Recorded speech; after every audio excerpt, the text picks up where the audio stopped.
1617। माननीय मंत्री जी।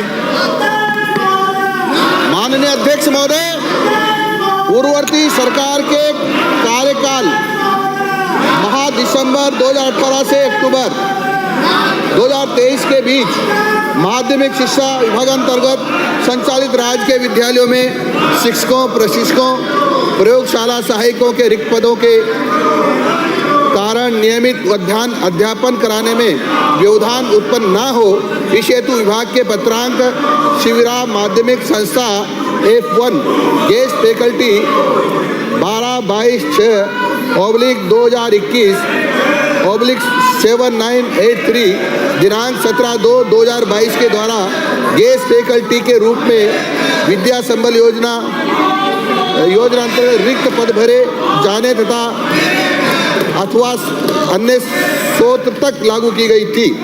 खंड 2 उक्त योजना अंतर्गत गेस्ट फैकल्टी पर लगे अध्यापकों में से केवल एक अध्यापक का भुगतान किया जाना शेष है।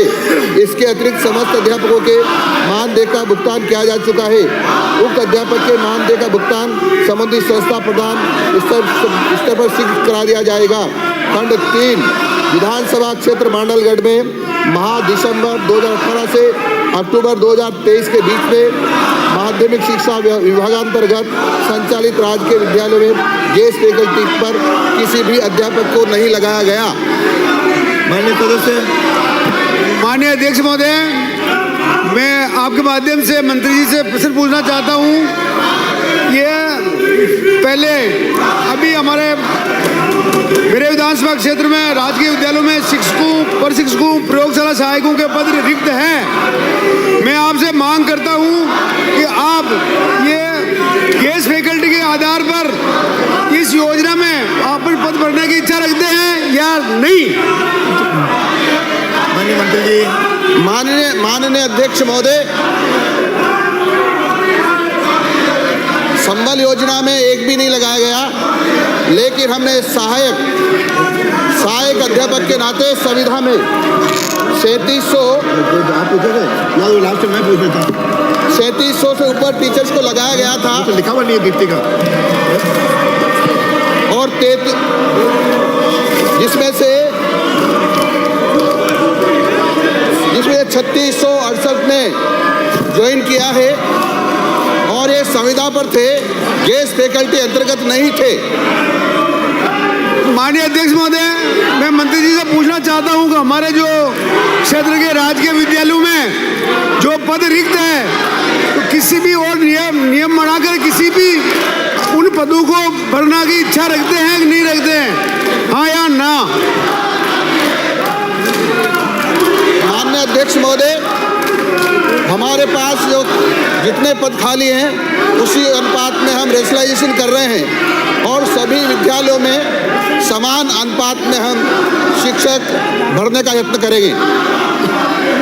मैं मंत्री जी से पूछना चाहता हूँ, मेरे विधानसभा क्षेत्र में जो पूर्व में जहाँ छात्रों की संख्या कम थी, जो पूर्व सरकार ने वो स्कूल बंद कर दिए थे, मैं आपसे जानना चाहता हूँ अब वहाँ पे लड़कों की संख्या पर्याप्त है, तो वहाँ पर आप वापस स्कूल को खोलना चाहते हैं या नहीं? नहीं तो क्यों? माननीय अध्यक्ष महोदय, जो स्कूलें बंद की है, यदि उसमें बच्चों की संख्या बढ़ेगी, नामांकन बढ़ता हुआ दिखाई देगा, तो हम कोशिश करेंगे कि उन विद्यालयों को वापस खोल दें। दीप्ति किरण महेश्वरी। मैं मंत्री महोदय से पूछना चाहता हूँ, मेरे विधानसभा क्षेत्र में बहुत सी स्कूलों में जो साइंस या आर्ट्स या जो सब्जेक्ट नहीं है, तो आप ये अपने सरकार की तरफ से वहाँ सब्जेक्ट खोलने का विचार रखते हैं या नहीं? हाँ तो कब, नहीं तो कब, क्यों? माननीय अध्यक्ष महोदय, बजट में 100 सब्जेक्ट खोलने की हमको अनुमति दी है, बजट पास हो गया है। जो हमारे पास प्रस्ताव आए हैं उनको हम बच्चों को जितना हमारे मापदंड बने हुए हैं उसके आधार पर हम खोलने का यत्न करेंगे। यदि प्रस्ताव ज़्यादा आते हैं तो मानदंडों का को पूरा कौन कौन सा विद्यालय कर रहा है उस हिसाब से मेरिट के आधार पर खोलेंगे। मैं अध्यक्ष महोदय, आपके माध्यम से मंत्री जी से पूछना चाहता हूँ, कल जो वृक्षारोपण का कार्यक्रम चालू मुख्यमंत्री जी द्वारा चालू होगा, आप आपके स्कूलों में किस तरह पौधे लगाएंगे और कितने स्कूल में कितनी कितनी संख्या में पौधे लगाएंगे, आप जवाब दीजिए सदन को।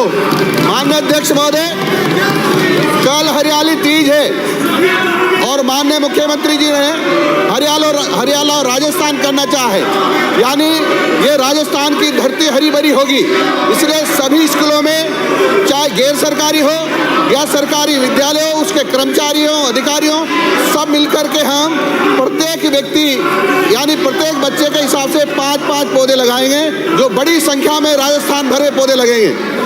मैं अध्यक्ष महोदय आपके माध्यम से मंत्री जी से पूछना चाहता हूँ, अभी जो पौधे लगाएंगे जो किस किस्म के होंगे, क्योंकि स्कूल में बच्चे पढ़ते हैं तो फलदार पौधे लगाए जाएंगे, तो आने वाले समय में फल लगेंगे तो बच्चे उनको उपयोग करेंगे। और आप भी डॉक्टर है, मैं बुला रहा हूँ। माननीय अध्यक्ष महोदय, हम ऐसे पौधे लगाएंगे जो छायादार हो, श्री अमित जल्दी बढ़ते हो, ताकि ऑक्सीजन की अधिकता वायुमंडल में हो जाए। लगातार हम देख रहे हैं पर्यावरण प्रदूषित हो रहा है, ऑक्सीजन की कमी हो रही है, कार्बन डाइऑक्साइड की अधिकता हो रही है, और उसके कारण से कार्बन मोनोऑक्साइड गैस बन रही है, जो बीमारियों को बुलावा दे रही है। हमने कोशिश की पहली बार कि राजस्थान में जहाँ 200 पौधे एक साथ लगेंगे, वहाँ एक रखवाला भी रखे।